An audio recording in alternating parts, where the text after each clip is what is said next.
Hey, Sidesters. Welcome to another episode of The Side Sessions. As always, I am Krista. With me is Kurt. And, hi, guys. Hi. Because this isn't actually the Strange Sessions, I can swear and I can say frickin' A. Heck yeah, you can. Heck yeah. You're paying for this. You're paying for our foul, dirty I might even say language. crap. Ooh, shoot. That's our Midwestern nice way of swearing. Yeah, that is. Shoot. Creeps. Oh, for the cry Oh my goodness. I don't say cripes a lot. I do know No, people that I do say don't. cripes a lot, but I do say cry Cry-eye. cry I say dang. I say dang a lot more than I'm at working with kids. That's so funny. What's our banter? We just got done isn't talking about that AI, it? which was super depressing. I thought that was our banter. We got done talking about AI. Yeah. AI is... We are going to have a very lengthy book club podcast it's episode gonna be like after this. 15 minutes. It might go to 15. I don't know. Well, at least that one's free. No one's paying for that. Yeah, nobody's. Nah, I Only would in feel their bad. I'd refund money if they were paying hard-earned for time. that. Yeah. Oh my gosh. Do we complain? Did we complain about the weather? It's been warm. It's so hot. I mean, this next week's supposed to be better. We need rain. We need rain badly so need bad. rain. yes. But it's been so nice. My We lawn have is stuff at crunchy. school. We have a carnival one day at school Oh, this week. We're going to have a fun. bouncy house. We're going to have a petting zoo. Oh, that's exciting. Right? Yeah. And the last day there's an official yearbook that's like $25, but then we made like one just sixth graders where people wrote like their favorites and stuff. And it's just going to be like a free one for sixth graders. So I think Thursday, our last half day, we're going to just sign everybody's. So that should be fun. That's going to be a rough day for me, though. I'm sure 'Cause it like I said, will. I'm not 100% sure I'm going back. I want to. Life's rough, man. I don't know what I'm going to do. I don't know. The kids You still should want go see a psychic. It's weird you said that because I was talking. I could do a tarot reading for you. No, I was talking with somebody this past week, my friend Jess, that went to see a psychic. And she loved it. She said it was like she was kind of skeptical, I think, but she said it was really eye-opening. I would really have to be impressed. Like, they would have to be... There's so much cold reading that goes into those psychic readings. But she told me that this person was telling her things that nobody knows, That's what I would need. Yeah. So she's going to give me some of the info because I do want to see I would love Is to it see local? one. Yeah. Okay. I would love to see a psychic and see what they have to say about me. Mm-hmm.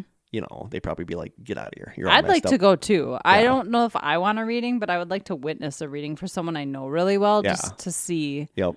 Like, so I'm what- contemplating doing that this summer, depending on how much it is, of course, because I am broke as a Right. joke. Yeah. You know, so we're going to see. I couldn't really see using the Strange Sessions money for that. It would be cool. Unless you're going to do an episode on it. It would be interesting to have one come here and like do a reading on each of us, but you don't want that, do you? You got something deep and dark in that you don't want us to know. Are you a serial killer or something? Yeah, me. I think it's more I don't want to have a fraud on our show, and then that's going to be awkward because I'm not. I don't know. I think it would be weird. Yeah. I could see us going to one and then doing an episode on what happened. Maybe I should do that. Because then maybe do an episode about psychics and then talk about going to one. Maybe we could do that this summer. Yeah, we could totally do that. We'll figure it out. Some of them are pricey. It's like $60 or something. That's not bad. I don't know. I know nothing about it. I've never gone to one. I have friends that have gone to them, but I don't know much like about how much it costs and stuff. So maybe we should do that this summer. We'll see. Yeah. I don't want them to be like on their looking at their phone like, I see you love the show MASH. That's the thing. Yeah, you have to. I mean, do you give them a different name? Because you don't want them to be able to Google you. Yeah, but with Jessica telling me that they were saying things that nobody knows. That wouldn't be on social media. No. Yeah. So it's interesting. But we'll figure that out. Anyway, should we jump into the topic? Yeah, let's do it. What's the topic again? Our top 10, although we both came up with many more. Oh God, many more. Nostalgic smells. Did you happen to research at all the science behind smell and why it's so nostalgic? I was going to, but I didn't. But I feel like we've talked about that in the past. I think we have too. About how the sense of smell is like one of our strongest senses, but it's also tied in with our emotions. And emotions, yeah. And it's amazing. Like I have a bunch of like I went to Reddit, and there's a lot of threads about what's your favorite nostalgic smell. Mm-hmm. And I have a lot of them on here. So there's going to be a lot here to unpack, but It's a fascinating. So I didn't want to get into the science of it, but I just know that smell is very much tied in with the part of your brain that's like nostalgic and stuff. And a lot of the comments I read on Reddit were like people saying they ran into somebody who had like the same perfume on as their great aunt that they have not smelled since like the 70s war. Yeah. And all of a sudden, all these feelings and memories and stuff came rushing back. That's crazy. So scent is very much tied into our emotions and our memory and the idea of nostalgia. So I should have maybe dove more into the science, but I didn't. I think we just covered it up. We just gave the Cliff's Note version. Do you want to do your honorary mentions first, or do you want to do them last? Mine are not in any kind of... Do you have like a bunch that you didn't include on your list? No, I just have a big long list. Okay. Kurt's way more organized. Mine are almost grouped by different categories because as I thought of one, I thought of something else that was mine similar. are numbered. Mine are numbered. I have my top 10. I put thought into this. I like made a list and I like changed some of them around. So mine are in order. I could probably do mine in some kind of order. I'll just have to like delete it as I go so I don't reread it. Yeah. Okay, I'll just start. Okay. Let's start with our... Number 10? Number 10. Okay, so wait, now I got to identify 10. You do have a long list there, don't you? Uh-huh. Oh, see, and I can't... It's really hard for me to come up with 10 to make the cut. Yeah, and then take them off, and then when we do honorable mentions at the end, you can read all the other ones you got. Because we're going to have a lot of that are the same. I guarantee that. Yeah, I'm sure. Okay, I think I can do it. Okay. So my first one is going to be, this is so weird, sawdust. No, that's understandable. That showed up a lot on the Reddit list. Really? Yeah. So especially if somebody had a family member that was into woodworking and stuff like that. Well, and it's not woodworking, but I grew up in the house that my great grandparents built. It was built in 1918, and when I was a kid, our furnace was fueled by wood. We had a wood burning furnace. So my dad was frequently using a chainsaw to cut wood in our backyard, and also there were just trees that would need to be taken down periodically. It's a big kind of wooded lot, and just that smell, to this day, the smell of sawdust transports me back to my childhood, being home at my family home, my dad working in the yard, doing stuff in the yard. That smell is just so distinct, and it's amazing how a smell like that can just in a second transport you back in time. Yeah, totally agree. And that did show up a lot on the Reddit list was sawdust. You know, a lot of people, their grandparents used to have like saws in the basement and do stuff. Yeah. And they said the smell of sawdust just brings them back to that. Yeah, totally. Cool. My number 10, McDonald's. Oh, interesting. And I honestly... Like the smell of the restaurant or the smell of the food? Yeah, the smell of the food. Okay. Like I honestly think the reason McDonald's is so big is I think a majority of it is nostalgia for like 70s kids like me. Yeah. That when in the 70s it was like a treat to go to McDonald's. Where you had birthday parties. It's where you had birthday parties and it was like a huge treat to get McDonald's. And I think a lot of people still go to McDonald's because of that. Mm-hmm. Everything still smells the same. Like the fries smell the same. The burgers smell the same. And to be honest, McDonald's food isn't even that great. No, except for the fries. The fries are delicious. I think so much of the McDonald's fandom is because of nostalgia. And as soon as I smell McDonald's or something like that, it's just that comforting hug, like that odor hug that you get from childhood, remembering how much you loved McDonald's and all that. So my number 10 is the smell of McDonald's. Okay, sweet. Yep. I totally can get that. Okay. I think we're going to get each other's like totally. Oh, 100%. Yeah. So number 9, I'm going to say, this is hard. The smell of Christmas tree. Okay. That shows up. That shows up. The smell, whatever, fir, Douglas fir, I think. That smell, for the first time in a long time, we got a real tree last year. And that smell brought me right back to my childhood home, of course. Yep. That time of year, we would bring home a tree, put it up, and every time you walked into the living room, that's all you could smell was that smell. Later, it shows up in the Reddit thing, but I think somebody said a combination of a tree Scotch tape and gift wrap paper. God, yes. That's like yeah, that's Christmas. Yeah, and I'll get to it at the end. I just curded myself, but I'll get to it at the end. You just curded yourself. My number 9, also tied in with the holiday, the smell of the 4th of July. Just like the smoke? fireworks, the fireworks smoke. Oh, yeah. Ours is by the I didn't lake. even think of that. Ours is always by Lake Michigan, so there's always that lake smell and the smell of the smoke, people walking by with foods that they buy. So there's a very distinct smell to the 4th of July. Yeah. So that is my number 9 is the smell of the 4th of July. Love it. I don't go to it anymore. I haven't gone to it in like 15 we haven't years. Either. But I don't like still the crowds now. like smelling fireworks will bring me back to like the 4th of July, smelling people with their sparklers and snakes. Totally. And all that. I can smell it right now. I can smell the grass from sitting on the lawn watching the fireworks. So yeah, that is the smell of the 4th of July. So number 8 is going to be movie theater popcorn. Okay. Yeah, I never thought of that. I did not think of that. And it's not even just the smell brings you back to going to movies. Yep. It's the smell reminds you of movies from that era. Yeah.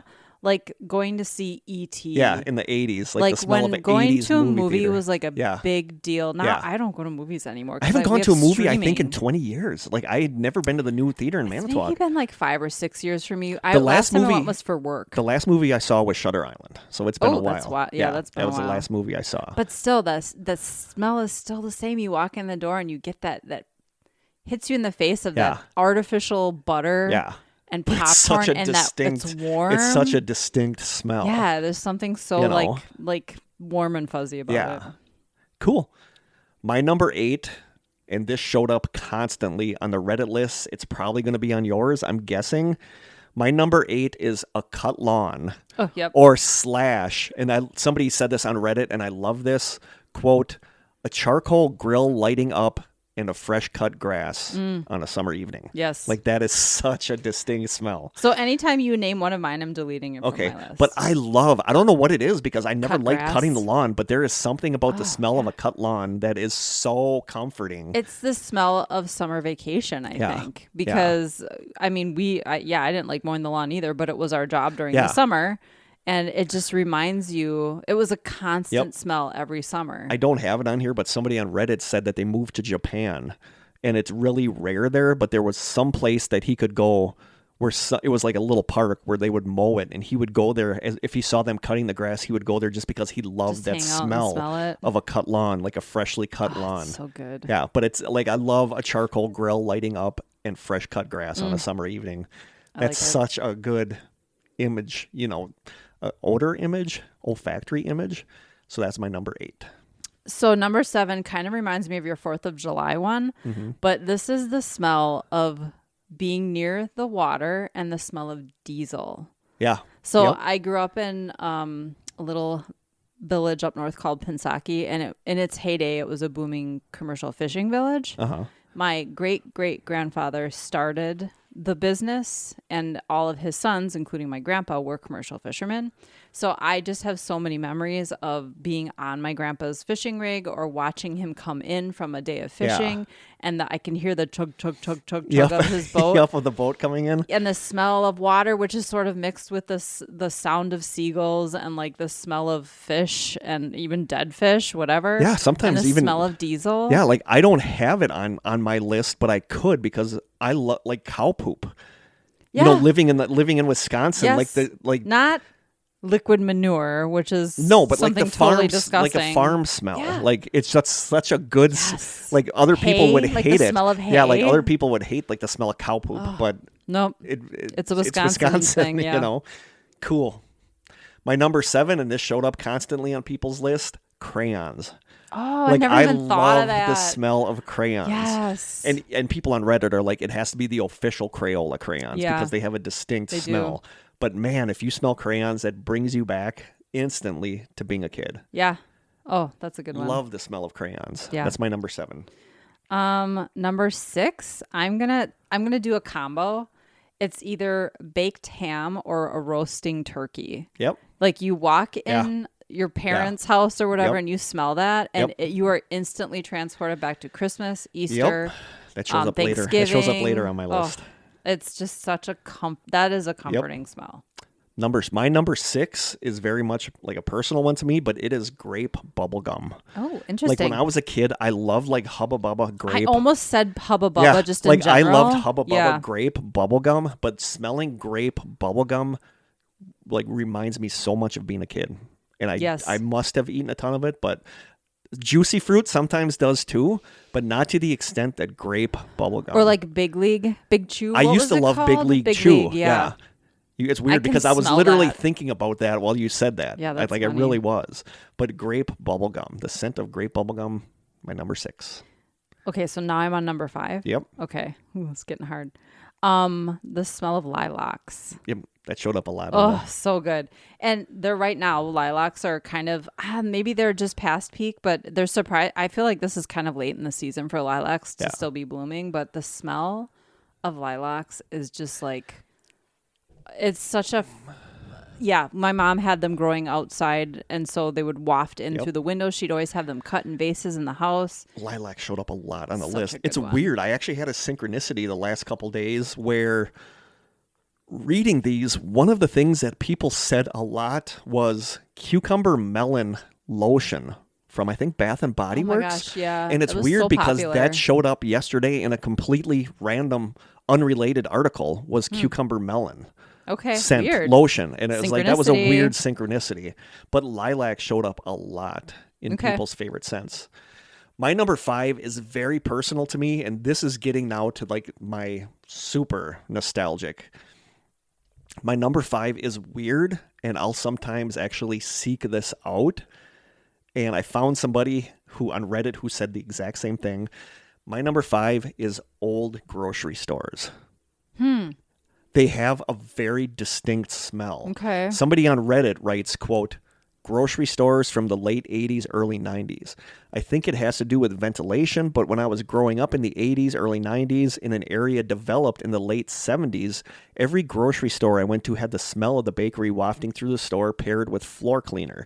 It's a very distinguishable scent that is mostly gone from my life, but occasionally in a small town/city grocery store that developed during that time frame, I experience it again.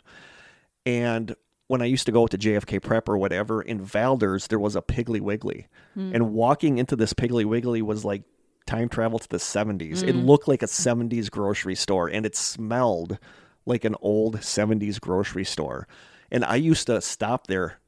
If I went past it, I stopped just because I needed that smell. Like, I love the smell of old grocery stores. And that's one of my weird things, is that that's one of my favorite smells. And it's hard to find. But if there's like a small town where there's a small family grocery store, it smells like that. And I think hardware stores are the same way too. A lot of people, I didn't put that on here, but a lot of people on Reddit said the smell of a hardware store, the mixture of the fertilizer, oil, and the paint, the oil, the fertilizer. They said there's a very distinct hardware store smell. Yep. But yeah, mine, number 5, old grocery stores. Absolutely love it. I think my number 5 will be the perfume Red Door.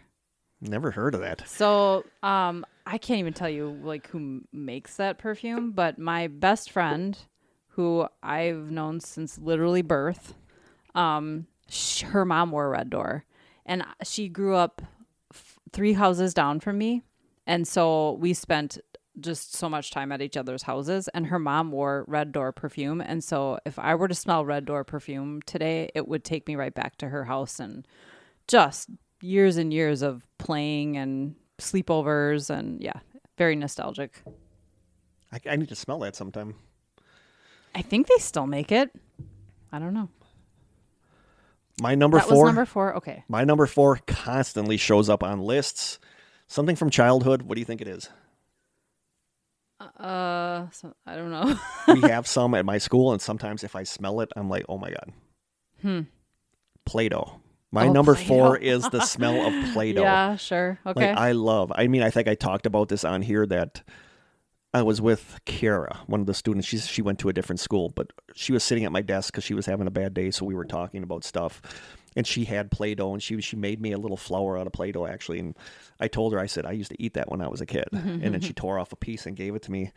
looking at kind me. Of salty, isn't looking it? at me to eat it. And I ate it. I'm like, oh my God, this reminds me of being a kid. It tastes exactly like that salty. Yep. But it's not bad. Right. And it's not bad for you.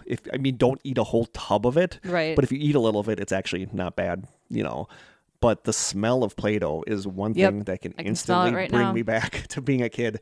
And there's one of my bigger secrets books at home talks about what's all in it. That it's like petroleum is usually like the overwhelming smell that you get out of it, but it has scents added to it, like a specific Play-Doh scent. But I love the smell of Play-Doh. So my number 4. I use petroleum jelly on my lips and stuff, so I can't really turn my nose up at that. I love Play-Doh. That is my number 4. Number 3 is the smell of rain. So like I'm getting to that. Are you? Yep. Number 2 is my number 2. It's that ozone smell, wet pavement that's gotten wet. Yep, my number 2. That is coming to my number 2. I mean, I now storms kind of freak me out. Ever since the tree fell on our house, storms, especially wind storms, really kind of freak me out. But growing up, that was like a big deal for us. Yep. If there was a storm coming, we would go on our back porch and watch the storm roll in.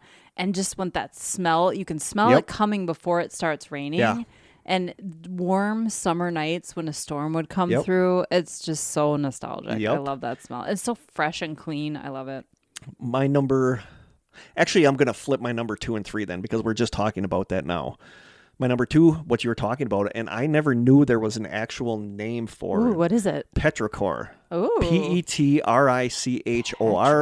defined as, quote, a pleasant smell that frequently accompanies the first rain after a long period of warm, dry weather. The earthly scent produced when rain falls on dry soil or wet cement or asphalt. Mm-hmm.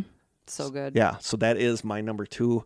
Like, I love the smell, especially like asphalt. Like at school, like if it doesn't rain for a long time and then it rains just a little bit, you get that smell. And I don't know if it's earthworms mingled in there maybe, but there's a very specific Something smell. earthy. And it is called petrichor. And I never knew that. And I love that smell, like the first smell after a rainstorm. That is my number 2. My number 2. No, it's my number 3. Number 3. Okay. My number 2 is wood burning. So it could be in a fireplace. It could be a wood burning stove. It could be a bonfire. I don't care what it is. If I'm driving and I see smoke, I roll my windows down because I want to smell it. And that smell just takes me back, not only to the fact that we had a wood burning furnace growing up, but just sitting around bonfires and so many good memories. You're kind of getting on my number 1 there. Oh, so many good memories that come with the smell of wood burning. My number 2, because I switched 2 and 3, is, I've talked about this on the show, when I used to go into my grandma's house when it was for a holiday, when we were going over for a holiday meal, like walking in and smelling the ham, the turkey, the beans, like smelling that smell of the food cooking when I walked into her house. And that was a thing I took for granted at the time. Oh, yeah. Because it used to be like a chore going there, but now...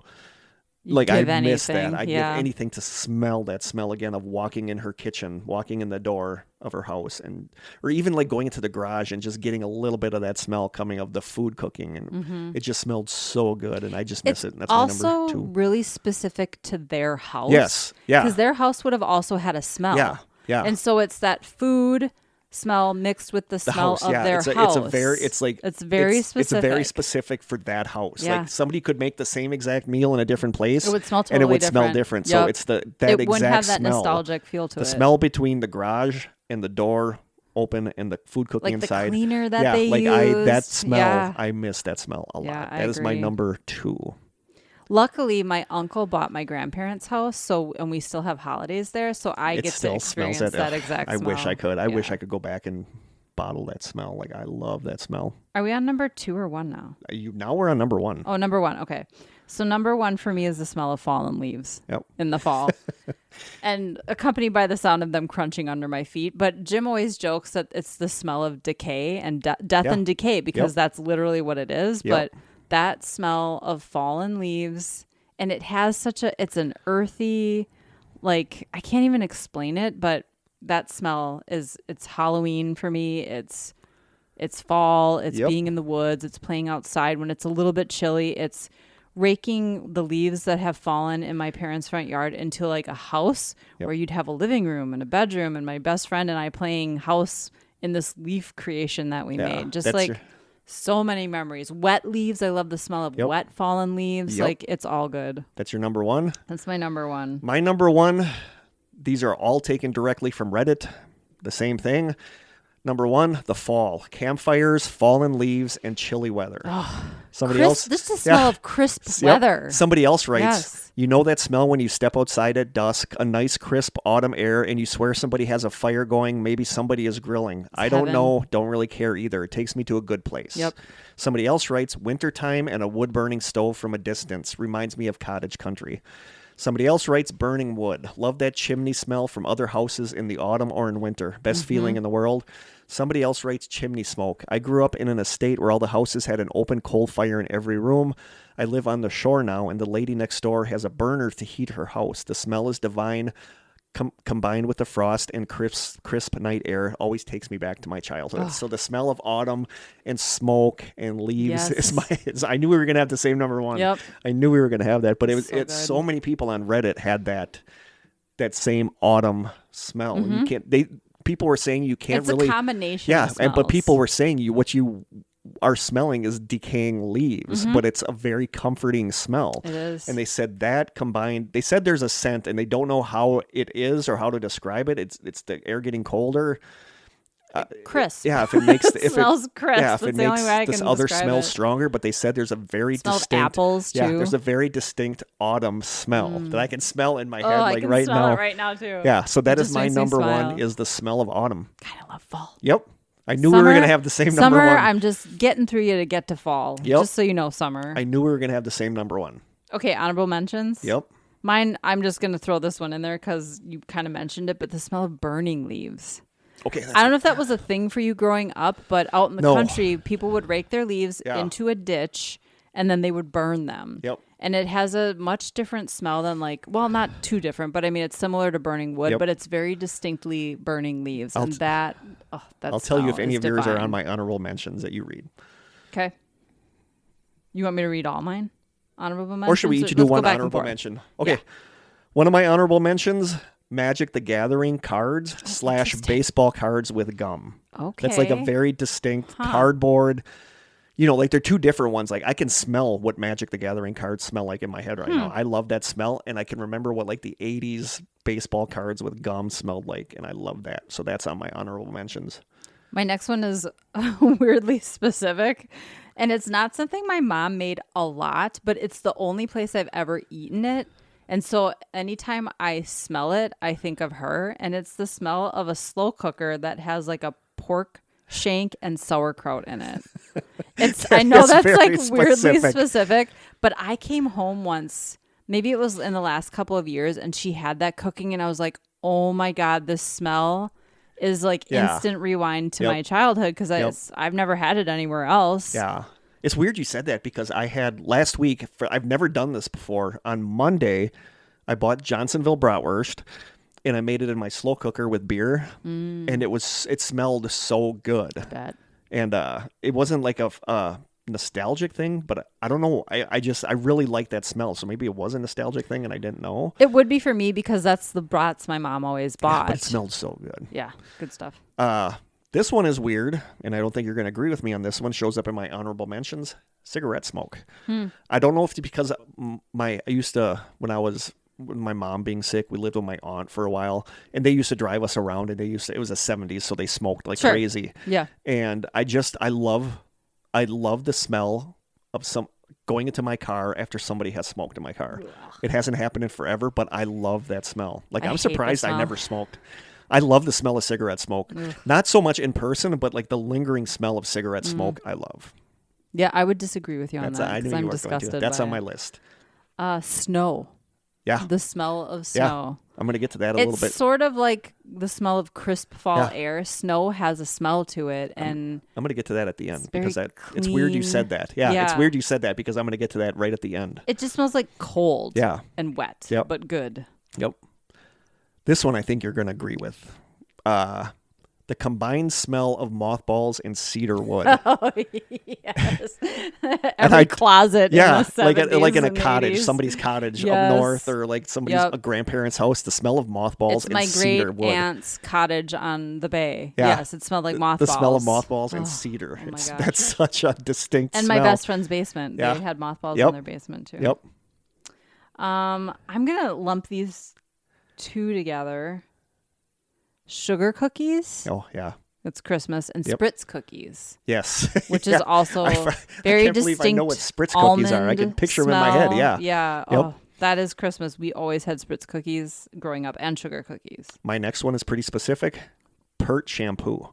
Oh, wow. I don't know what it is, but specific. Pert shampoo smells to me. If I had to smell shampoo, what shampoo smells like, it's Pert shampoo. Interesting. There's a very specific smell to Pert shampoo that is nostalgic for me. Okay. Yep. I'm lumping these two together too because they remind me of my grandma. My grandma always had a container of cookies under the counter. Yep. And it was always either her homemade oatmeal cookies. So the smell of oatmeal cookies, which have a very distinct smell, or those windmill cookies. Do you know what I'm talking? You can still buy with the them. almond, with the sliced almond, the almond slices. Yeah, she always had those too. I haven't had those, I bet, in 30 years. Me either, and I see them at Meijer all the time, and I'm so tempted to buy them. Yeah, I used to dunk those in milk. Oh, so good. Wow. They both have a very distinct smell, and they both were on constant rotation at my grandma's house. Next up on my list is the smell of a school. Schools have a very distinct I just smell. thought of one. That'll be my next one. Okay, but mine is the smell of a school. A lot of people wrote this on Reddit, and they said they couldn't describe it or explain what it is, but they said there's a very distinct smell. I know what you mean. Yeah. I think the school in Batavia smells like that. Yeah. This one just came out of nowhere, but I remember now how nostalgic it was for me. Did you ever go to summer camp? No. Okay.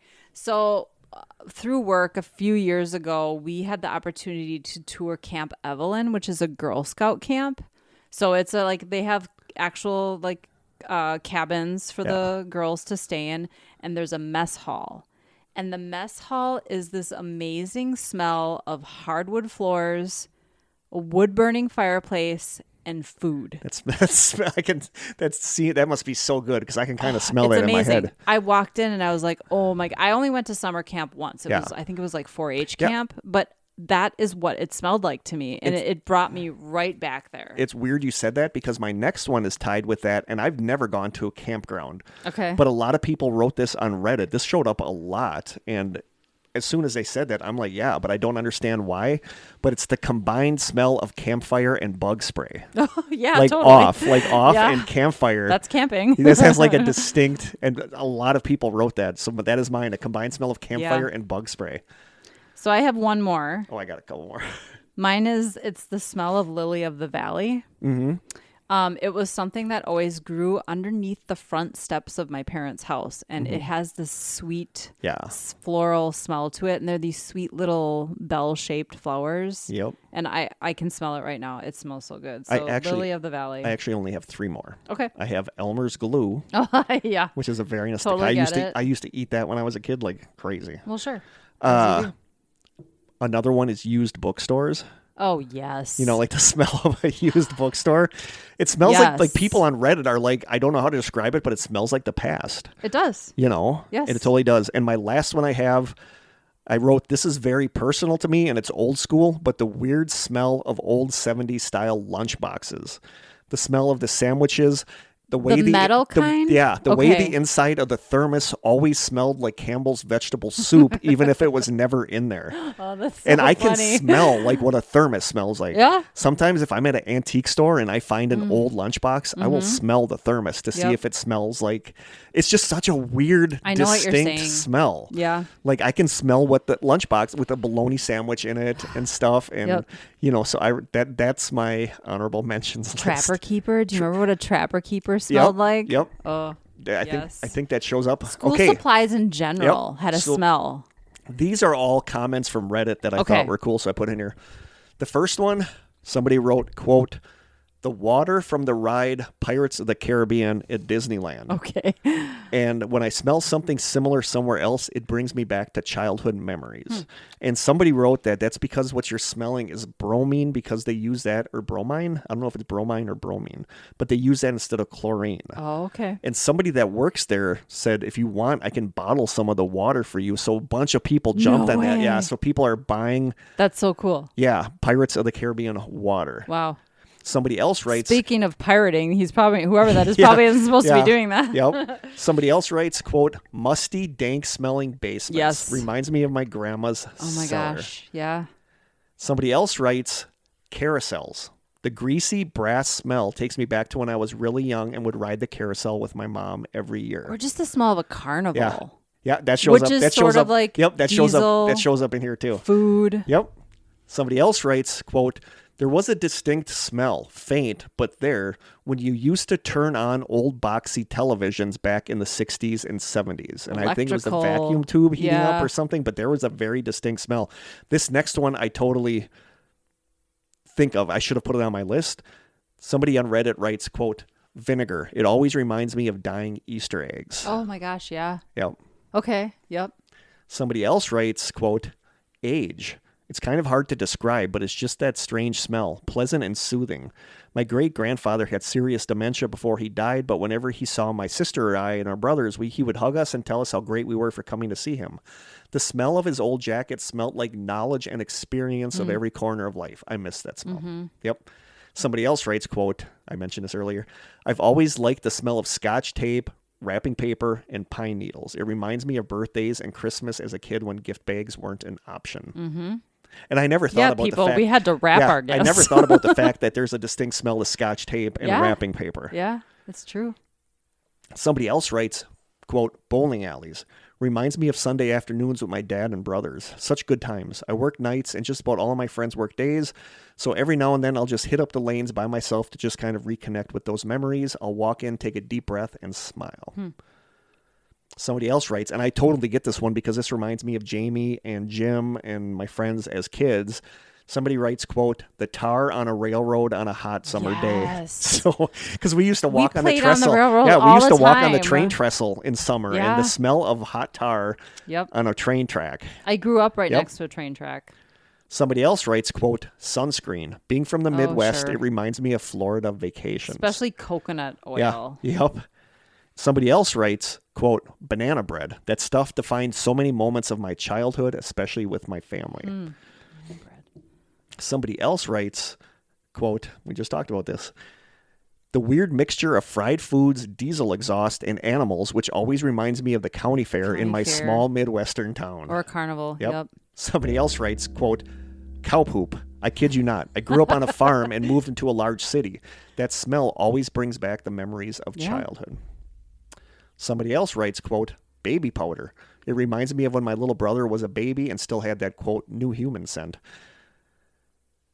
Somebody else writes, quote, around 10 o'clock a.m., early spring or late fall, a beautiful sunny day with a slight breeze. It always smells the same and reminds me of what is important in my life. I like this one. Somebody else writes, quote, a mixture of burning leaves and popcorn. It reminds me of fall in the Midwest and high school football season. We lived about a block downwind from the football field. Yep. I can totally see that. Totally. Yep. Mixed with the crisp smell of air, too. There you go. Somebody writes, quote, the plastic smell of a trapper keeper. Yes. I like this one, even though I have never experienced it, but I like this. Somebody writes, quote, hockey rink early in the morning.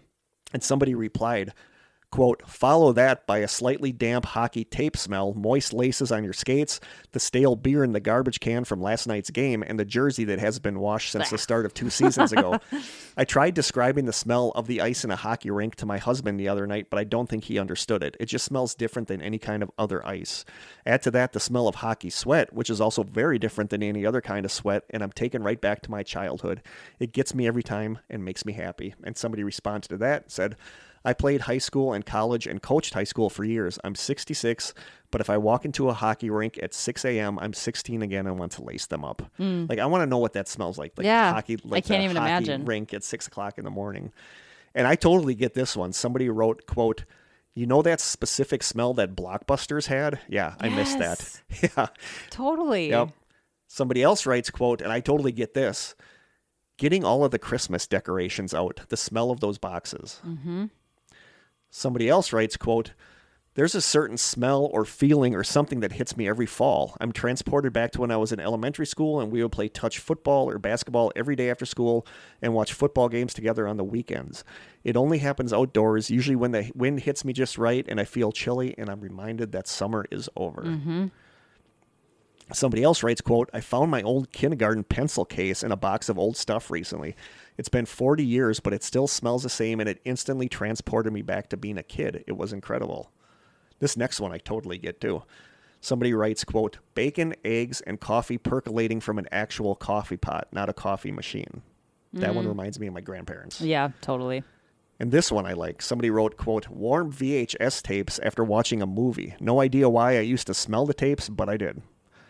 And here's one that we talked about. Somebody writes, quote, the smell of an old-fashioned hardware store. It always reminds me of being a kid and being in our local hardware store with my mom and dad. It's kind of the smell of wood, paint, and fertilizer all mixed together. Yep. And metal. Yep. Somebody else writes, nails. Quote, the smell of beer, popcorn, peanuts, and hot dogs at a baseball game. Which I totally get. Mm-hmm. Somebody else writes, quote, growing up in the Midwest, I always thought that Halloween smelled like harvest. Corn plants having been recently cut, fallen leaves starting to decay. What a lovely scent. Mm-hmm. I haven't smelled it in years, but I can smell it clear as day as I type this. And then the last one, somebody writes, quote, the smell of air during a snowstorm. I've lived in California or Florida since 1998, and I smelled some snow a few years ago. I still remember the pleasure of the smell. I spent my first 42 years in the Chicago suburbs. I don't miss the cold, but I do miss the snow. Yeah. And what's weird is that in a lot of these Reddit threads, a site called Demeter.com kept showing up. Have you ever heard of that? Mm-mm. They make sense. Oh. And I went there, and they have, like, amazing, like, they have sample packs, and they have, like, theme packs. But, like, some of the ones that, like, some of the most popular ones on their page I was looking at, there's one called Snow. And people, like, responded in the comments and are like, I don't know how to describe it, but they said this smells exactly like snow. They had one called Wet Garden. They have one called Paperback. They have one called Sunshine. And they do have one called Petrichor. And people leaving comments are like, I am amazed at how this smells. Is it? It's like a scent place where you can buy, like, scents. Is it a spray? Or... I think some of them are like oils. Okay. I think they're colognes because people talk about putting them on their skin. Okay. But then there's, like, mixture packages where it's like it's like Scotch tape, a Christmas tree. If there's a fall one, I'm There's all totally in. a fall one. But I was, like, looking through these and I'm like, oh my God, this sounds so cool. Yeah. You can get, like, a sampler box for like $21 or something like that. But I think when I have money, I want to try getting one. But again, it is Demeter, Demeter.com. And just looking through it a little bit yesterday, I'm like, oh my God, I want these. I want to try these.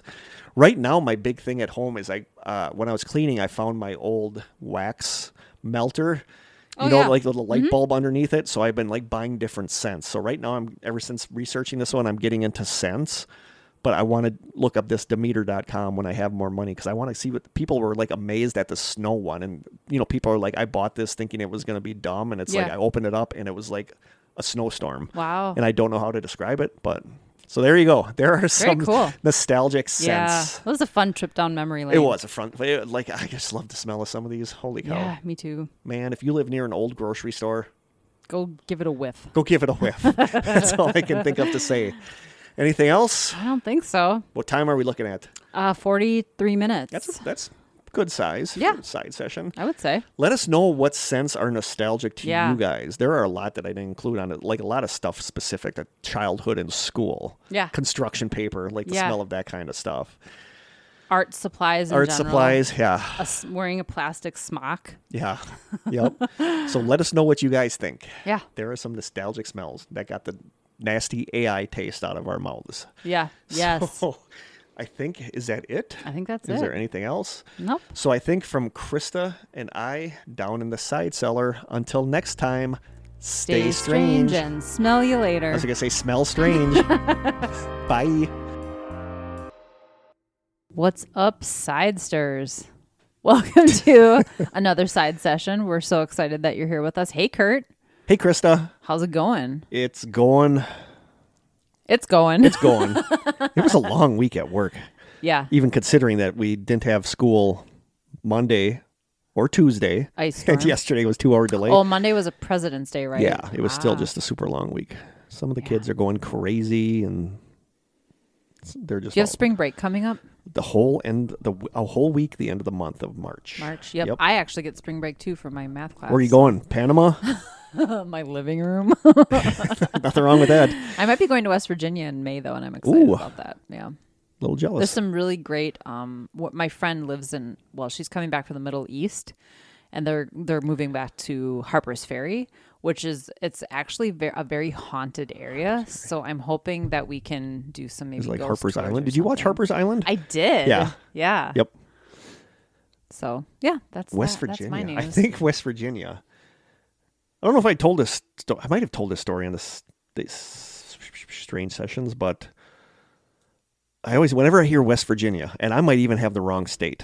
Like I don't know Denver I don't know my states, but many, many years ago, my good friend Jim Aulick, who listens religiously to the Strange Sessions, I don't think he listens to the side sessions, but he drove, picked me up, and we drove to Pennsylvania because I was dating a girl that lived in a suburb of Philadelphia. Okay.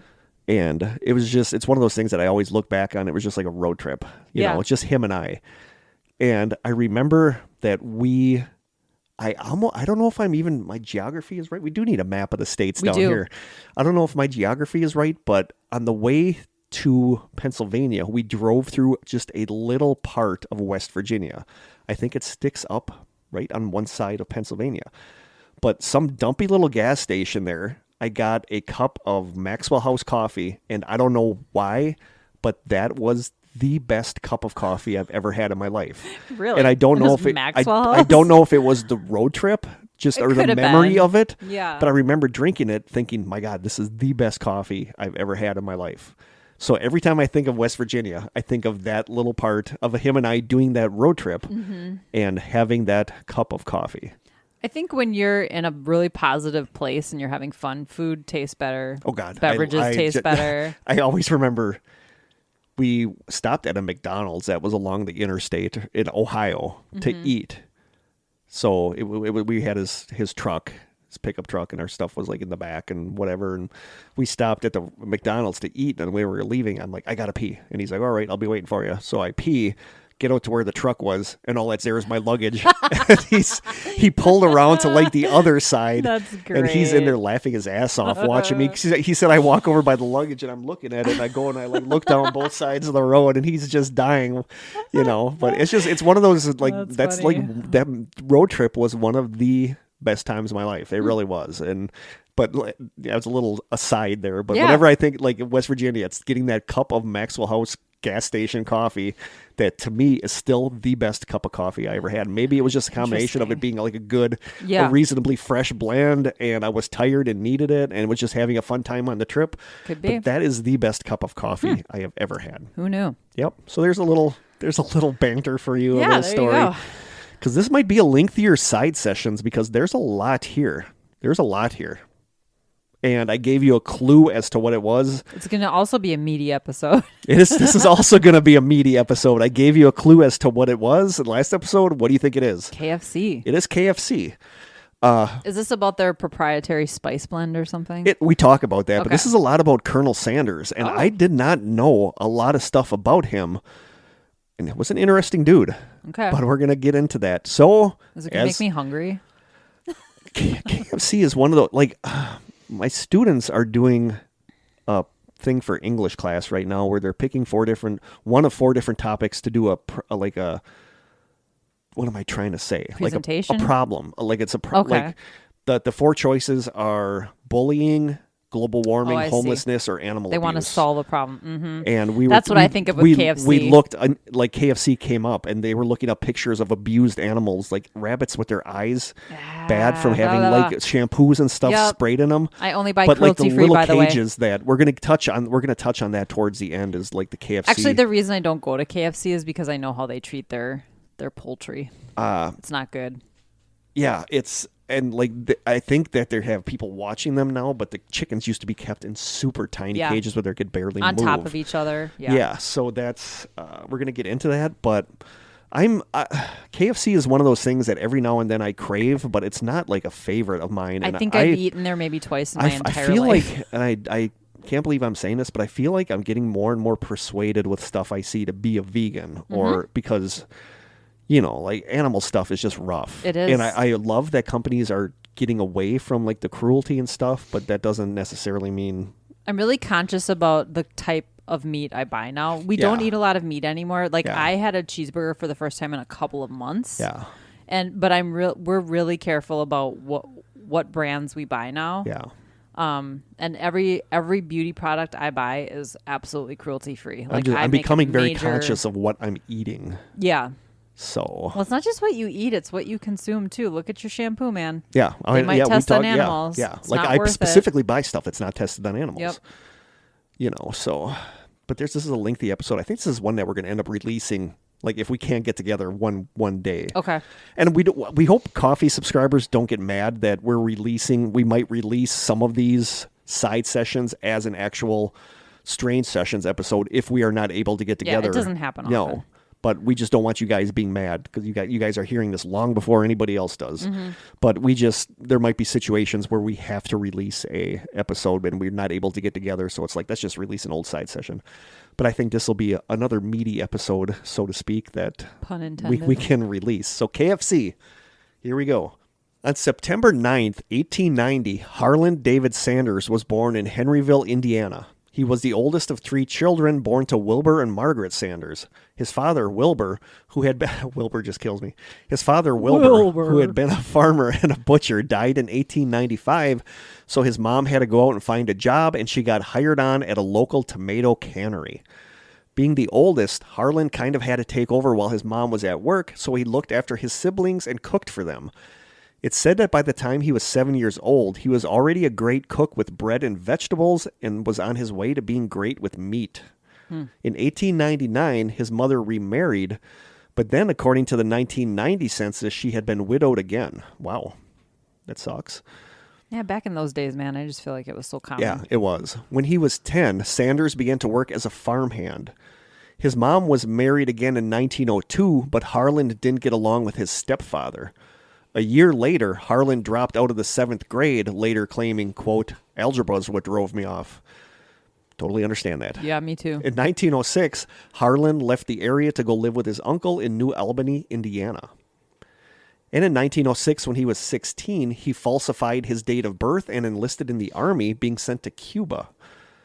The next year, he was honorably discharged and he moved to Alabama. He took on a couple different jobs, like cleaning out the ash pans of trains and being the person who stoked the train's engine. While working on the trains, he met a woman named Josephine King, and the two became married in 1909. They had 3 children, Margaret, born in 1910, Harlan Jr., born in 1912, and Mildred, born in 1919. He then found work as a fireman on the Illinois Central Railroad. He and his family moved to Jackson, Tennessee, where he worked on the railroad all day, and at night, he studied law by correspondence. Yeah, I never knew any of this stuff. He ended up being fired by the railroad for brawling with a colleague. Sanders then moved to Little Rock to work for the Rock Island Railroad and began to practice law in Little Rock, but his legal career quickly ended after he got into a fistfight with his own client. Jeez. According to Wikipedia, quote, this period represented a real low point for Sanders. As his biographer John Ed Pierce wrote, quote, Sanders had encountered repeated failure largely through bullheadedness, a lack of self-control, impatience, and a self-righteous lack of diplomacy. Some anger management Yeah, he's got some anger issues. In 1916, Sanders and his family moved to Jeffersonville, where he got a job selling life insurance for the Prudential Life Insurance Company, but was fired for insubordination shortly after. More jobs soon followed, including being a railroad worker, starting a ferry boat company, being the secretary at the Chamber of Commerce in Columbus, Indiana, starting a factory that made lamps, and being a salesman for Michelin tires. Then, by 1924, just by chance, he met the general manager of Standard Oil of Kentucky, who asked him to run a service station in Nicholasville. He took the job, but that station closed in 1930 due to the Great Depression. But shortly after that, the Shell Oil Company offered Sanders a service station in North Corbin, Kentucky, rent-free, in return for paying the company a small percentage of his sales. He took them up on the offer. Sanders began offering meals such as ham, steak, and of course chicken at his service station, allowing the patrons to eat in his living quarters since the station didn't really have anywhere to eat inside of it. Then he put a kitchen table out in front of the service station for people to eat at. So this is like the start of him. Mm-hmm. He's got his own little service station and he's starting to like cook for people. A man named Matt Stewart ran the Standard Oil service station down the road from Sanders' Shell station and was Sanders' only real competition. Stewart used to go down the street to a sign that Sanders had made that directed people to his station, and Stewart would paint over it and direct people to his station instead. Sanders sent a few unhappy messages to Stewart, threatening to blow his head off if he didn't stop it. Then one day, Sanders saw Stewart painting the sign, so Sanders and two of his coworkers went over to him. Stewart pulled out a gun, shooting and killing one of the Shell workers that was with Sanders. Sanders managed to get the gun that the dead worker had been carrying and returned fire at Stewart, Wild West. wounding him. Stewart was subdued, and when all was said and done, Stewart was sent to prison for murder, and Sanders was set free since he had acted in self-defense. Wow. With his competition now gone, business was quickly booming at Sanders' station. Across the street from the service station, he set up Sanders Cafe, his first restaurant. In 1935, Kentucky Governor Ruby Laffoon officially commissioned Sanders as a Kentucky colonel. In 1939, world-famous food critic Duncan Hines visited Sanders Cafe in disguise and was so impressed that he listed the place in his book Adventures in Good Eating, his famous guide to great restaurants throughout the U.S. So that's where Duncan Hines comes from. Right. Duncan Hines was a famous food critic. I didn't know that. No. But he visited in disguise and was so impressed with the place that it got listed in his Adventures in Good Eating.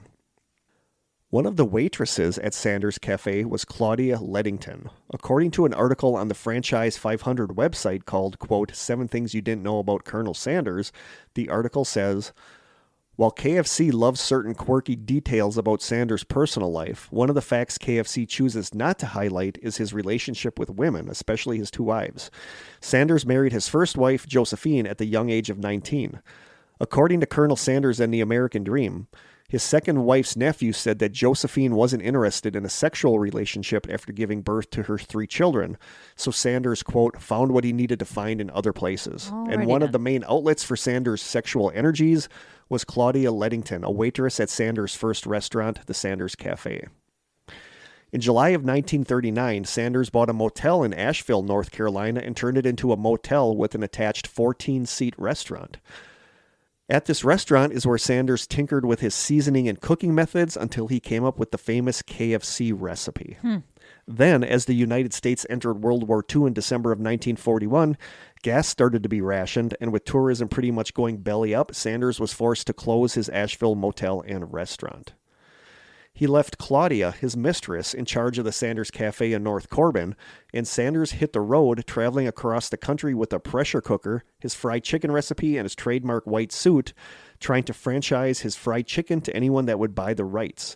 He would stop by restaurants on the road and make some of his chicken for them to try, which is interesting. This like ties in with the A&W stuff with franchising, where you come up with this way of doing stuff and then franchise it so you just make money while other people are working. It's pretty good thinking. It is. In 1947, Sanders and Josephine got divorced, and in 1949, he married Claudia. In 1952, Sanders franchised his secret recipe for the first time to a man named Pete Harmon. Harmon ran one of the largest restaurants of South Salt Lake, Utah. Fried chicken wasn't a huge thing all around the country at the time, and Harmon felt like adding it to his menu would make his restaurant stand out a bit, adding a bit of Southern feel-good food to the menu. In the first year of selling the product, restaurant sales more than tripled, with 75% of the increase coming from his sales of fried chicken. Harmon hired a man named Don Anderson to paint a sign advertising the fried chicken, and Anderson is credited with coming up with the name Kentucky Fried Chicken, which is interesting. I didn't know that. After Harmon's success with the I have Fiend Chicken written down. After Harmon's success with the fried chicken, several other restaurant owners franchised the concept and added it to their menu. Franchisees paid Sanders 0.04 cents per chicken sold. Huh. That's not very much. That's 0.4 of a cent. Yeah. But you sell enough chicken, I suppose that adds up. Mm-hmm. Sanders sold his North Corbin restaurant because tourism was dwindling in the town, and he hit the road to travel the country and find restaurants that would buy his recipe. Sanders often slept in the back seat of his car during this time. In 1959, Sanders and Claudia opened a new restaurant and company headquarters in Shelbyville, Kentucky. He ran the company while Claudia mixed and shipped the spices to restaurants. In 1962, Sanders obtained a patent protecting his method of cooking chicken, and in 1963, the phrase, quote, "it's finger looking good," was trademarked. Oh, boy. Yep. People started franchising the chicken like crazy, and he soon had over 600 locations selling his chicken. At this point, Sanders was 73 years old, and he just couldn't do it anymore. In 1964, he sold the Kentucky Fried Chicken Corporation for $2 million to two men named John Brown and Jack Massey. According to Wikipedia, quote, Sanders remained as the company's symbol after selling it, traveling 200,000 miles a year on the company's behalf and filming many TV commercials and appearances.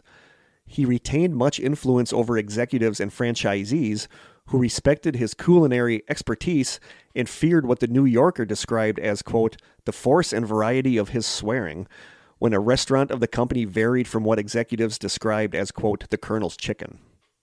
One change the company made was to change the gravy, which Sanders had once bragged was so good that, quote, it'll make you throw away the darn chicken and just eat the gravy, but the company changed the recipe to reduce time and cost. In the late 1970s, Sanders told the Louisville Courier-Journal, quote, my God, that gravy is horrible. They buy tap water for 15 to 20 cents 1,000 gallons, and then they mix it with flour and starch and end up with pure wallpaper paste. And I know wallpaper paste, by God, because I've seen my mother make it. There's no nutrition in it, and they ought not to be allowed to sell it. Their crispy chicken is nothing in the world but a damn fried dough ball stuck on some chicken. Dang. So he's not happy with what they did with his recipe. Gravy. Yeah, or chicken. He's not bad happy gravy is bad, though. It is. It is. Like I don't know. Like watery, runny. But I love KFC mashed potatoes and gravy. That is like one of that, and the coleslaw is like my favorite thing from KFC. Like I love their coleslaw. They have biscuits too, don't they? Their biscuits are good too. That's what I think is the best, is the biscuits. I might have to make a little stop. KFC now when I get home. A KFC executive told the New Yorker, quote, if you were a franchisee turning out perfect gravy but making very little money for the company, and I was a franchisee making lots of money for the company but serving gravy that was merely okay, the Colonel would think that you were great and I was a bum. With a Colonel, it isn't money that counts, it's artistic talent. So he was pissed about how everything turned out after he sold it to these two guys. Mm-hmm. Became less about quality and more about quantity. Yeah. In 1973, Sanders sued Hublin Incorporated, the then parent of Kentucky Fried Chicken, over the alleged misuse of his image in promoting products he had not helped develop. In 1975, Hublin Incorporated unsuccessfully sued Sanders for libel after he publicly described their gravy as being sludge with a wallpaper taste. So, yeah. It's just his opinion. Yep. Sanders and his wife then reopened their Shelbyville restaurant as Claudia Sanders, the Colonel's Lady restaurant, and served KFC-style chicken there as part of a full-service dinner menu, and talked about expanding the restaurant into a chain, but then he was sued again by Hublin. After reaching a settlement with Hublin, he sold the Colonel's Lady restaurant, renamed it, quote, the Claudia Sanders Dinner House, and it has continued to operate to this day. Oh, that's cool. Yeah, and it's still there. I was looking at their menu and looking at their hours and stuff online. It still serves Sanders' original recipe fried chicken as part of its dinner menu, and it is the only non-KFC restaurant that serves an authorized version of Colonel Sanders' fried chicken recipe. That's interesting. Yeah. As late as 1979, Sanders was making surprise visits to KFC restaurants, and if the food disappointed him, he told the manager that it was, quote, goddamned slop.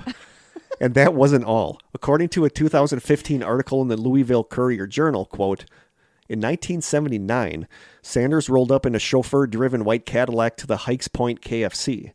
Back then, Jeffersontown City Councilman Ray Perkins was a teenager breading chicken in the back. As he did 3 or 4 times a year, Sanders walked behind the counter, tasted the gravy, sampled the mashed potatoes and coleslaw, and then chomped into a chicken leg.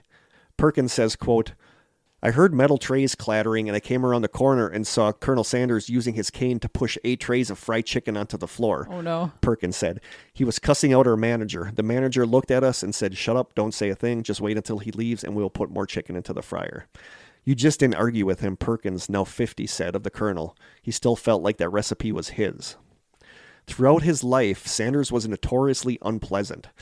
Kind of sounds Sanders' unpleasant. biographer, John Ed Pierce, recalls a woman at the Chamber of Commerce saying that whenever the Colonel came in, she had to beat him to get his hands off of her.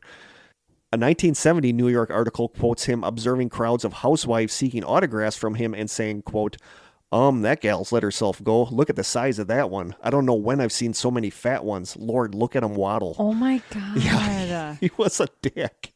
I'll say. He was. Finally, on December 16th, 1980, at the age of 90, Sanders dies from pneumonia. His wife, Claudia, died on December 31st, 1996, at the age of 94. He probably went out cursing the nurses and he was not. They were fat. By all accounts, he was not a nice guy. No, sounds like an old curmudgeon. That is exactly. Like his whole life, he was an old curmudgeon. Yep, that is exactly what he was. He was a curmudgeon. So now, facts and fun. Number 1, how KFC chicken is made. An April 4th, 2016 article on BusinessInsider.com called, quote, KFC reveals exactly how the fried chicken is made says, Step 1, prepare the breading mixture, which includes flour, salt, milk, egg powder, and all of the Colonel's original secret seasoning. To ensure a proper distribution of the dry breading mix, KFC employees are instructed to twist and fold the dry ingredients 20 times and then sift the mixture. Step 2, dump out the chicken and inspect for defects. Not defects. Step 3, dip the chicken in cold water for 7 seconds to ensure that the breading will stick to the chicken. Cold water. Yeah. Interesting. Step 4, after the 7-second dip, let the chicken drip dry for 7 seconds. For some reason, the number 7 is a big one in KFC lore, and nobody really knows why. But yeah, you dip it in water for 7 seconds, and then you let it drip dry for 7 seconds. Step 5, dump the chicken into the breading, lifting and folding it into the seasoning 7 times. Step 6, scoop the chicken into a basket, shaking off the excess breading with a seesaw motion. Step 7, rack the chicken, arranging it on the tray jigsaw style to better fit all the pieces. Tips of wings are folded underneath to prevent burned ends. And step 8, stack the racks and place them in a pressure fryer for 25 minutes. While each location has a different model, the same tech, originally patented by Colonel Sanders, is used at every KFC location. I'm not a chicken guy. I'm not like a fried chicken guy. No, I can't remember the last time I had fried chicken. Years and years and years.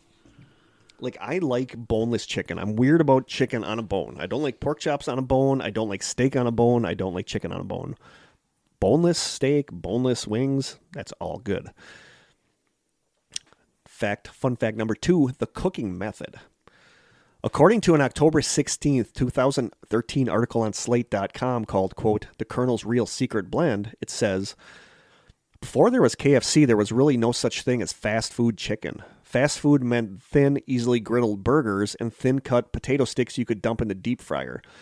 But starting in 1930, a school dropout and Army veteran named Harlan Sanders had a popular roadside motel, restaurant, and service station in Corbin, Kentucky, where he served down-home Southern classics, including fried chicken and country ham. As recounted by Josh Ozersky in his book Colonel Sanders and the American Dream, restaurant owners, quote, could serve a dish called Colonel Sanders Kentucky Fried Chicken in exchange for a nickel for each chicken they sold, and they had to buy the equipment and special recipe. And the equipment was a pressure cooker. I mean, that's what he discovered that made the best chicken from Colonel Sanders himself. Ozersky states, the seasoning is what's famous today, but the pressure cooker is what's important.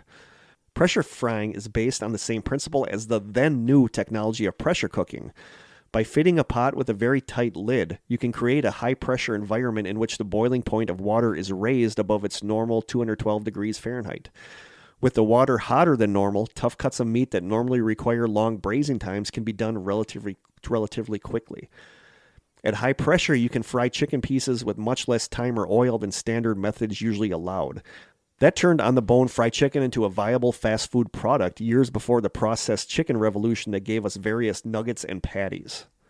So before that, you couldn't really make fried chicken like in a fast food place because it took too long. But he figured out that you can pressure cook it. And fun fact number 3, one of the biggies, the secret recipe.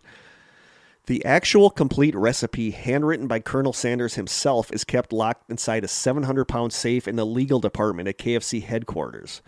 It's said that only one person has the combination to that safe. But then things kind of blew up in the year 2016. Chicago Tribune reporter Jay Jones met up with Colonel Sanders' nephew Joe Ledington to do a story. The two of them were paging through an old family scrapbook album when they came across Claudia Sanders' will, and Jones noticed something written on the back of it in Claudia's own handwriting. It turned out to be a recipe. It read, quote, 11 spices mixed with 2 cups white flour, 2/3 tablespoon salt, 1/2 tablespoon thyme, 1/2 tablespoon basil, 1/3 tablespoon oregano, 1 tablespoon celery salt, 1 tablespoon black pepper, 1 tablespoon dried mustard, 4 tablespoons paprika, 2 tablespoons garlic salt, 1 tablespoon ground ginger, and 3 tablespoons white pepper. The ginger's surprising. Yeah. He then asked Ledington if this was the secret recipe, and Ledington confirmed that it was, even though he would later claim that it wasn't. Nice try, though. Ledington said that the true secret item in the recipe was white pepper, which wasn't widely used at the time. People tried making the recipe and said that if MSG, or monosodium glutamate, was added to the recipe, it was a perfect copy of KFC. Other people tried making it and disagreed. The KFC Corporation released a statement about this version of the recipe saying, quote, many people have made these claims over the years and none have been accurate. This one isn't either. The truth is that the real original secret recipe probably hasn't actually been made 100% correct since KFC was sold to Massey and Brown in 1964 and it left the hands of the Colonel. But there's a lot of debate on whether or not that is the actual secret recipe of Colonel Sanders chicken, and that now they're just trying to cover their bases and saying that's not it. But I think it is. I could just do a taste test. Yeah. I agree that white pepper is like the secret because at the time nobody used white pepper. White pepper is just like, I think it's still kind of an underused spice. It is. When you go to the store and buy a canister of pepper, what you're getting is a mixture of black pepper and white pepper. It's always got the lighter colored flakes and the darker colored flakes. The lighter colored flakes are what is white pepper. It's milder than black pepper. Unless you buy peppercorns like I do. Unless you buy peppercorns like Krista. But people say that is what the true secret was of the secret recipe was ginger. People didn't suspect ginger, and they're either ginger really and white pepper seems out of place. Made up. But then people said if you add MSG, and MSG is a weird topic itself. Very weird. Like so many stuff pride themselves on being MSG free. But there's a lot of reports saying that MSG isn't as bad for you as people originally suspected it was. It would give you something called Chinese food syndrome, where after you ate a lot of it, you would get a headache and heart palpitations because Chinese food uses a lot of MSG in it. And that's almost But it makes things taste good. It does. It's like salt, right? It's a seasoning that adds a word that you always say when you umami. Talk umami. It's a flavoring that adds umami, and they say that is like there's sweet, there's salty, there's bitter, sour, and they say the fifth one is umami, and they say that's what MSG adds to stuff. Fun fact number 4: KFC headquarters. It is located in Louisville, Kentucky. Inside the lobby and right outside the Colonel Sanders Museum, you'll find a life-size Colonel Sanders animatronic figure that greets you as you walk in the door. Probably swears at you, too. Probably. Insults you. According to a 2019 article on foodandwine.com called, quote, 7 Things I Learned at KFC Headquarters, it says, located within the building, so not accessible from the outside, you can pass through a rather nondescript doorway into the dining area of a recreation of the entire 3,666 square foot KFC building. The purpose of this fake building is to test KFC menu items and service procedures in an actual setting, which, as with many KFC locations, includes a full-size drive-through that employees go through on the company's adult-sized tricycles to pick up the latest test items on offer. I think that's cool. That inside this building, they have an actual KFC, and employees can use tricycles to go through the drive-thru. The test kitchen has every possible commercial fryer imaginable so that new products can be tested on any fryer that could possibly exist. And the article says, quote, If you've ever wanted to take a walk down KFC memory lane, you need look no further than the Colonel Sanders Museum and the hallways and conferences room at KFC headquarters. Images and articles throw back to various moments in the brand and its founder's history, while vintage chicken buckets from decades past adorn the walls in some of the headquarters' many meeting spaces. I saw a 1990s bucket design that I was surprised to find that immediately evoked a sense memory of Sunday KFC dinners during my childhood. It's just a cardboard container, and yet when you haven't seen one like it in 20 years, it definitely brings back up all the feelings. Fun fact number 5, KFC Christmas. From a December 23rd, 2021 article on MSN called, quote, "The Surprising Reason KFC is Japan's Biggest Christmas Tradition," the article reads, "Today, KFC for Christmas is one of the longest-standing Christmas traditions in Japan. Not only is Colonel Sanders now synonymous with Santa Claus, as ubiquitous a sight as Christmas trees and mistletoe in the West, but the festive holidays mark the biggest sales period for the company. At some KFC outlets, daily sales are 10 times their usual take, as an estimated 3.6 million Japanese families celebrate the Christmas holiday with Kentucky Fried Chicken. Just how the Colonel's secret recipe turned into a nationwide tradition in Japan is as enchanting as any traditional Christmas tale. In 1970, the World Expo came to Osaka, Japan, against a backdrop of economic prosperity following World War II, in a period when Japan was beginning to open up again to international influences.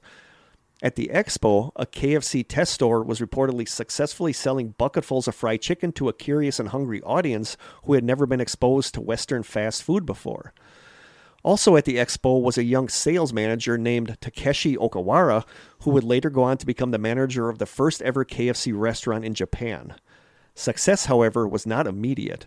In fact, Okawara went so far as to tell the podcast Brought to You By that the store was a huge failure and he was forced to sleep on sacks in the kitchen as he couldn't afford to pay rent. Wow. He cites the English signage and the red and white branded shopfront as reasons why customers were reluctant to come through the door. People would ask if this was a barber shop or a chocolate shop, he told the podcast. A chance encounter, some might call it a Christmas miracle, saved the day. A local kindergarten placed an order for their students' Christmas party and asked if someone could dress up as Santa to deliver it. Ukara duly put on a Santa Claus costume and arrived at the party with buckets of fried chicken, dancing along to a self-penned song about Kentucky chicken. This, according to Okawara, is what gave him the idea to tie KFC to Christmas. He dressed the Colonel Sanders statue outside the store in a traditional Santa suit and created the Party Barrel, a giant bento-type box that not only holds fried chicken, but also other foods such as coleslaw and cake. Suddenly, customers started to appear. As word spread, a journalist from NHK, the Japan Broadcasting Corporation, interviewed Okawara and asked if KFC was an American Christmas tradition. Okawara, sensing that this was too good of an opportunity to miss, lied and said yes. That's funny. I was going to say no. KFC denies this version of events, however, and no recording of this interview has ever been found. According to the company, it was homesick foreigners in Japan missing traditional Christmas dinners that inspired KFC to sell chicken as a substitute for traditional turkey. Whichever version you believe, it still makes for a good story. And there's no denying that KFC for the holidays in Japan has become a Christmas tradition. Interesting. Yeah, it has. I looked into this, and it really is like Christmas. Part of Christmas in Japan is KFC. Wow. Which is so weird. It is weird. You would never expect that. No. Fun fact number 6, broasting. We know all about this in Wisconsin. July 15th, 2021 article on MissVicky.com called, quote, "What is broasting?" says, "Broasting is a term acquired from Broaster, which is the actual name of a company established in 1954 in a little town in Wisconsin known as Beloit. Today, Beloit is actually known as the home of broasted chicken." I did not know that. I didn't either. L.A.M. Phelan invented the broasting technique in 1952. He had been in search of a frying technique that would allow him to prepare fried chicken quickly. After months of research, Phelan eventually settled for the technique, combining the components of a pressure cooker and a deep fryer. Not only did this frying technique allow him to produce fried chicken quickly, but the results were also outstanding. A year after that, Phelan unveiled his groundbreaking deep frying technique, which resulted in the creation of the Broaster Company. Broasted chicken is prepared when it is deep fried under pressure. However, to completely broaster the chicken, it needs to be deep fried in a broaster and coated with the secret blend of spices and marinade from the company that is intended to accompany the invention. Before frying, the chicken is marinated and dusted in this special mix of herbs and spices that have remained relatively the same since Phelan introduced his invention and cooking technique. Broasted chicken is typically soft and moist on the inside and golden and crispy on the outside. This is hard to achieve with regular air fryers or deep fryers. Broasters are not sold for home use. As such, if you want to enjoy genuine broasted chicken, you have to go to a restaurant that specializes in cooking broasted chicken.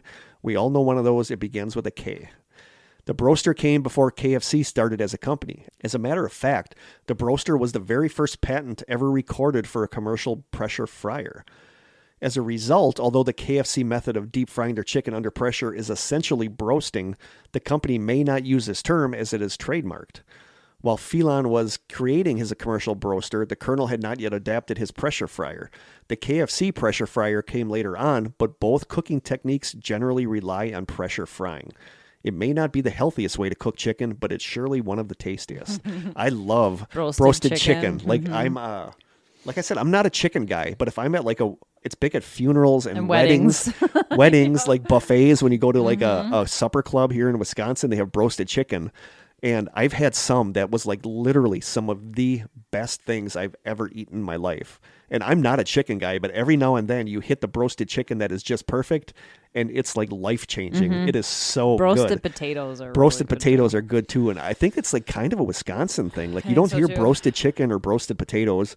My grocery store I used to work at, Rob's, they make their own broasted chicken and broasted potato wedges. I might stop there on the way home now. Yeah, go there instead of KFC. Just saying. Fun fact number 7, KFC is a master of marketing. There was the KFC Double Down, which was 2 large pieces of fried chicken that sandwiched bacon and cheese. And it was good. I had it, and Don't remember that. It was really good. And if you looked at like the nutritional information, it wasn't that bad because there's no buns. And buns are like what kills you with the carbohydrates and stuff. This was just bacon and cheese smothered between 2 huge pieces of fried chicken. Don't look at the cholesterol, though. Oh, the cholesterol wasn't so hot. But it was really good. But it was one of those things that shocks people so much they have to go there and try it. And they're like, oh, this is actually really good. But I love the KFC Double Down. This I didn't know about. There's also KFC Crocs. They are shoes designed with the KFC bucket design on the bottom, and the top has a fried chicken print complete with 2 removable fried chicken scented attachments. Okay. So they are Crocs that top smell of the like... list of things you could never really need. KFC Crocs that smell like fried chicken. That's so weird. In May of 2016, KFC Hong Kong produced 2 flavors of nail polish, original recipe and hot and spicy, that wearers can lick at any time to get that familiar chicken taste whenever they want it. Along with the formaldehyde that's probably in the nail polish. That's horrifying. An August 22nd, 2016 article on Eater.com says, quote, working on your tan? So is KFC. Today, the fried chicken chain releases Extra Crispy, a new sunscreen that smells like fried chicken.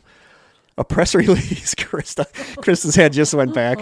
A press release says that the SPF 30 lotion assures that any harmful ultraviolet rays bounce off your skin, while the lovely fragrance of fried chicken penetrate it to give you a healthy chicken aroma. Early testers report, however, that it smells more like urine or a baby's diaper than fried chicken. On Mother's Day 2017, if you bought a $20 fill-up bucket, you got a copy of the romance novel Tender Wings of Desire featuring the Colonel himself. Wow. Yeah. These were good marketing things? Yeah, like they're interesting marketing things, because if you go there and get a $20 fill-up bucket, you get a copy of the romance novel Tender Wings of Desire. People are going to go there just for what word am I looking for? Novelty of it? Novelty of it, yeah. You're going to have this romance novel featuring Colonel Sanders, who doesn't sound like a real romantic guy to start with. No. I guess the urine sunblock will ensure you get a nice open space at the beach. And artisan chocolatier Keiko Chocolates created a limited edition box containing 4 chocolates with 2 different flavors. A, quote, nutty and creamy milk chocolate truffle topped with 23-karat gold leaf and seasoned with the Colonel's 11 secret herbs and spices, and a dark chocolate truffle infused with their signature hot and spicy marinade. Now, I would try that. You would try that, but you don't want to do the sunscreen? You don't want to do the KFC sunscreen? No, or the lickable fingernail polish. But they have video games. They make KFC video games. There's like all sorts of KFC. Wow. Like KFC does all these quirky tie-ins. Like I think the nail polish idea is cool, where you can lick your nail polish and it tastes like toxic. They probably make it not toxic. Nah. But KFC, KFC is known for having these quirky promotional items, like the tender wings. If you're a super fan, I've seen copies of the Tender Wings of Desire, KFC book. Fun fact number 8, and I never knew any of this, they have a weird tie-in with space. A June 29th, 2017 article on collectspace.com says, quote, in the early 80s, John Vellinger was a 9th grader at Lafayette, Indiana, when he came up with the idea for a space-based chicken embryo incubator. Egged on, I just realized that. Egged on by the interest his concept attracted at a NASA-sponsored science fair, Vellinger continued to work on the project throughout high school until, as a freshman at Purdue University, NASA reached out to him with news that a corporate sponsor had taken up interest in flying his experiment. That sponsor? KFC. Kentucky Fried Chicken would not only underwrite building a flight-qualified incubator, but would produce its own in-house engineer, Mark Doozer, to help Vellinger do this. The experiment, formerly referred to by NASA as, quote, chicken embryo development in space, but affectionately titled Chicks in Space, would fly 12 white leghorn chicken eggs fertilized immediately prior to launch to see if any changes in the developing embryo could be attributed to radiation or microgravity effects. That's so weird. Like, I never would have thought to do this as why? Well, to see what effects having eggs in space, like eggs hatch in space, if they would have an effect on whatever was inside the egg. I'm just trying to figure out the purpose. What would we use that information for? 8 of the eggs would be exposed to weightlessness and radiation in orbit, while the remaining 4 would have lead shields to minimize their radiation exposure. A dozen eggs would remain on Earth as a control tended to by Vellinger, quote, much as a mother hen would... A dozen eggs would remain on Earth as a control, tended to by Vellinger, much as a mother hen would, turning them 5 times a day to counter the effects of Earth's gravity on the yolk, as a NASA press release described at the time. A mission patch created for the project featured a yellow cartoon chick wearing this is so cute too. I've seen pictures of this, wearing a space helmet, riding atop a space shuttle orbiter, circling an egg-shaped ring planet labeled Kentucky Fried Chicken. At the base of the planet, under its yolk core, was KFC's iconic Colonel Sanders logo. By launch day, Vellinger was a sophomore now at Purdue University. He had trained the spaceflight's payload specialist how to operate the Chicks in Space unit. Tragically, that payload specialist was Krista McAuliffe. Oh, really? Interesting. I remember.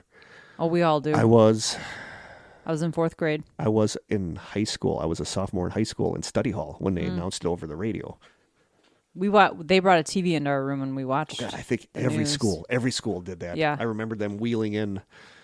I just remember because her name was Krista. It was not a common name. The Yeah, whole class turned and looked at me. I never thought of that. But There's yeah, a special, I remember a series about that on Netflix. Vellinger was one of the last people aboard the Challenger other than the astronauts themselves when he climbed into the orbiter on the launch pad to check his experiments on January 28th, 1986. 73 seconds after launch, McAuliffe and her 6 crewmates were lost when Challenger broke apart, the result of cold weather impairing a solid rocket booster. In the wake of the disaster, Vellinger returned to Purdue, and engineer Doozer returned to KFC and resumed developing specialized equipment. It was not long, though, before Vellinger and Doozer were once again teamed up to fly an advanced version of the Chicks in Space experiment. This time, the incubator would support 32 chicken eggs, 16 fertilized just 2 days prior to launch and the other 16 fertilized 9 days before, to study if any changes in the developing embryo could be attributed to weightlessness. I'm very excited to be here, Vellinger told NASA's STS-29 crew at a pre-flight training session. Imagine this chicken egg in the back of the barnyard. Gravity is causing the yolk to fall down to the bottom of the egg. Now, the hen has a natural instinct of turning that egg around, so therefore the yolk will go back to the top and gravity will pull it down once again to the bottom. Now, what would happen to that egg up in space where you don't have gravity pulling that yolk back down to the bottom? How would that embryo develop, he said, developing the hypothesis that inspired the Chicks in Space student experiment. The locker-sized flight unit was loaded onto Space Shuttle Discovery. On the front of the device, which was golden in color, was inscribed John Vellinger, Chicks in Space, and in the lower right corner was KFC's Colonel Sanders logo. Launched March 13th, 1989, the first KFC-sponsored space payload orbited the Earth 80 times, traveling more than 2 million miles over the course of 5 days. It reached a top altitude of 185 miles per hour. Less than a week after Discovery landed, at 8:29 p.m. on March 24th, 1989, the first space-flown egg hatched. The 1.5-ounce male chick, nicknamed Kentucky, broke through its shell at KFC headquarters in Louisville. Greg Reynolds, the vice president for public affairs at KFC, said, quote, "The first space chicken named Kentucky will be donated to the Louisville Zoo to be put on display. The other space chicks hatched would live out their normal lifespans for scientific observation." This project may yield data to help scientists understand the loss of bone mass in astronauts, prospects for human reproduction in space, and chickens' potential as a food source in space, Vellinger said in 1989. Today, the Chicks in Space STS-29 flight unit is on display at the Cosmosphere Museum in Hutchinson, Kansas. And Vellinger and Doozer are still working together, although no longer with KFC. The two co-founded a Louisville-based company to develop payloads for space-based research. TechShot Incorporated devices flew on later space shuttle missions and today continue to fly on SpaceX's Dragon spacecraft, including supporting NASA's rodent research hardware that studies mice on board the International Space Station and partnering on the development of the first zero-gravity 3D bioprinter. Holy cow. Yeah, so I just think it's cool that we're like working together after just coming together because of KFC. But I get why they would want to do experiments on that because they don't know what kind of prolonged space exposure. You just gave some good examples. Yeah, but the development of the first zero-gravity 3D bioprinter is huge because they could actually print out stuff that they need to like work on the machine. While they're up there. You know, this next one is goofy. On June 29th, 2017, the KFC, quote, Zinger 1 bucket satellite, featuring an actual KFC spicy chicken sandwich inside a glass enclosure, was attached to a Worldview Enterprises atmospheric research Stratolite and launched into the high stratosphere for 4 days to become the first chicken sandwich in orbit. It had all sorts of hoopla around it, like a commercial featuring Rob Lowe as Colonel Sanders, 5 high-definition cameras filming the sandwich's trip into space, which was streamed to YouTube, Facebook, and other social media sites, and the cameras caught the Zinger 1 satellite finally releasing its payload, which consisted of a single coupon for a Zinger sandwich to flutter down to Earth. That's just so weird. It is but weird. There's pictures online of this sandwich with a glass case around it in space. It's like when I think of the resources that were wasted on something like that. Right? But I mean, like KFC has the money to do it and the publicity. Let's end global warming instead. I love that its payload was a single coupon that it sent down to flutter down to space. Crazy. I don't know whatever happened to that coupon, but yeah, like KFC has this weird tie-in with space. It probably burned on its re-entry. It probably did. But I never knew that they had this like connection with space. No, me neither. Fun fact number 9, not so fun fact number 9, of course, accusations of cruelty. I don't think they're just accusations. And this is insane. 750 million to 850 million chickens are killed for KFC meals every year. Ugh. And it's estimated that KFC has killed 1.54 billion chickens in its entire history. 1.54 billion chickens they've killed throughout their history.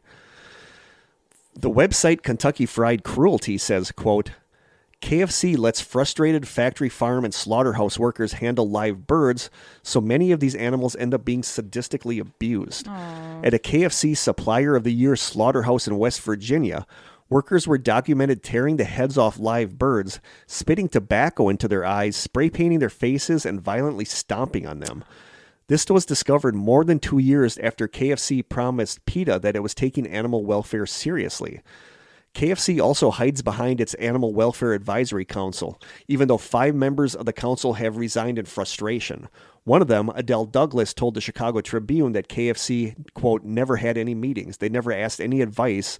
And then they touted to the press that they had this Animal Welfare Advisory Committee. I felt like I was being used. Not just that, but it's unhealthy. They changed their name from Kentucky Fried Chicken to KFC in 1991 because of the word fried. A lot of people say KFC stands for Kids Fattening Center.